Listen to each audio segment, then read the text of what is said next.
I don't watch any scary movies, so I couldn't tell I'm you. afraid I don't either. Yeah, sorry about that. It's all right. It is spooky season, though, so you know what? It is the time to sit down on the couch, wrap yourself in a blanket, and check out a horror film if that's your MO. Yeah. All right, we're going to go ahead and welcome in our next live guest this morning. We've got Eric Kulisch, our air cargo editor, joining us to talk a little bit about the situation continuing to unfold in Israel and how air cargo carriers are reacting to it. Eric, thank you for being here.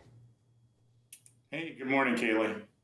So let's talk a little bit about it. We've seen announcements from UPS and from FedEx about some limitations of flights into and out of Tel Aviv, the main airport in Israel. Some other carriers embargoing flights all the way through the end of the month, and one particularly saying, we got no disruption at all. What's going on? Yeah, well, flying into Tel Aviv, which is the, main airport and main city in Israel is, it's very risky right now with the war that started over the weekend between Israel and Hamas and the Gaza Strip. There's a lot of rocket fire going back and forth, or mostly from Hamas with Israel, intercepting a lot of those missiles. So, just the airspace is kind of risky. So a lot of airlines, especially passenger airlines, have, canceled or postponed, suspended flying in there, but also a lot of cargo air carriers. So right now we've got the only cargo carriers that I see going into Israel at the moment are Challenge Air, which is Israel's only freighter operator. They have a hub in Belgium and a couple other places in Europe. So they're still operating to Israel. Lufthansa Cargo is flying its freighters in onto Tel Aviv. Also DHL, notably, and a small cargo carrier called Sky Taxi out of Poland. But UPS and FedEx are not flying their aircraft there. They've suspended operations. FedEx implied in a service bulletin that they had restarted, but what really is going on, they said their international service inbound and outbound has restarted, but we couldn't find any FedEx planes on flight tracking sites going into Tel Aviv. So what I think, I'm pretty certain what's going on is they're putting those loads on commercial aircraft, passenger aircraft, maybe like El Al, the Israeli carrier that's definitely flying a full schedule into Tel Aviv. Eric, is there any indication that this is, obviously we're talking about general cargo going into Israel, and I would assume also coming out of Israel as well. But at the same time, obviously this is going to be a humanitarian effort in the not too distant future, if not immediately right now. Are there any indications that some of these carriers may still come in if they are transporting much needed facilities, or is that something they're going to stay away from? That's a good question. I don't know if the U.S. military or Israeli military cargo planes will take up some of that slack. U.S. carriers fly for some of the U.S. cargo air carriers fly for the U.S. military. They go into, they used to go into places like Afghanistan that were dangerous, but, weren't like necessarily active war zones.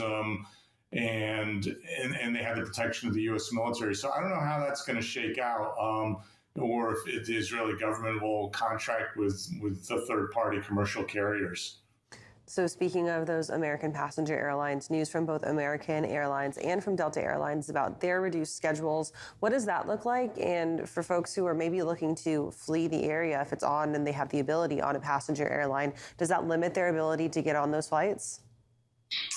Yeah, for sure. Delta has canceled flights till the end of the month. American Airlines until early December. They just probably rightly assume this is going to be a relatively long conflict, and so there's a lot of difficulty for dual citizens and other people in Israel that are trying to want to leave the country because there's a shortage of passenger flights now, so a lot of cancellations, and so that'll make things difficult. Some governments are sending in repatriation flights, Switzerland, Canada, The U.S. might do that soon, I've heard, but I think I just saw maybe one of the countries or one of the airlines that was going to send a repatriation flight in, postpone that for the time being because of some risk they determined. So it'll be hard getting in there. One interesting note is that El Al, the Israeli flag carrier, some of their aircraft are believed to have, anti-aircraft, anti-missile systems on them. So, they live in that environment, and so some of their planes are equipped that way to have some of those defenses. But everyone else does not have that. Any indication as to whether or not any of these suspensions or pullbacks, if you will, are affecting Israel in terms of its ability to export anything as well? Because its number one export is diamonds. Obviously, its second export is petroleum, which, of course, you don't send out on a plane. But anything as a way that could affect Israel's ability to export some of its goods at the same time looking at Ukraine, trying to make money to fund their war effort?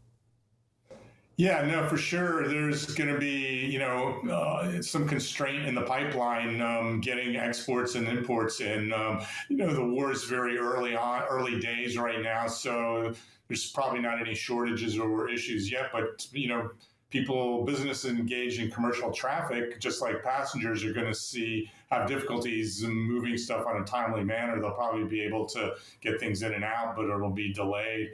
Because there's just less capacity coming in. But, maybe as things shake out and people get a sense of the risk levels or how to accomplish these flights more safely, some cargo operators might start to go back in. But U.S. carriers, I think, are very reluctant. The pilots' unions and pilots are probably very wary about the safety, and there could be other issues, including insurance, that are holding back some of these carriers. Eric, any indication of alternate routes to any neighboring spaces being made so far, like flying into Egypt and seeing things move through ground transport up into Israel? I was thinking about that. There's not really a whole lot of great ground options right now. I mean, everything's, Lebanon's not a great entry point with hostile Hezbollah up there. I don't know about Jordan. It's the truck access there isn't huge. Egypt, maybe, but there have been some missile strikes near the border there. So I don't think that land access is going to be, a real solution. So to wrap things up here, as you look at the situation, obviously everything is dependent upon the conflict, but any sense of how this situation may change is just as far as air cargo attitudes may be concerned? We just look at if this intensifies at all, everybody's going to pull out? Well, I mean, the Israeli operators and are very ingenious. The country's lived with this for decades, so they'll figure a way out of their own. Challenge Air, El Al, another Israeli carrier, will definitely operate. It seems like other carriers from Europe and elsewhere figured out the risk is manageable for the time being, and maybe others will, assess the situation and go back in. But for the time being, things are suspended. I guess it just depends how the conflict goes and the risk assessments that companies do going forward. Well, Eric, we're definitely going to keep an eye on this, and in the meantime, be thinking about everybody, innocent civilians in the way, and hoping for all of their safety as well. Thank you for joining us this morning, and we'll talk to you soon. My pleasure.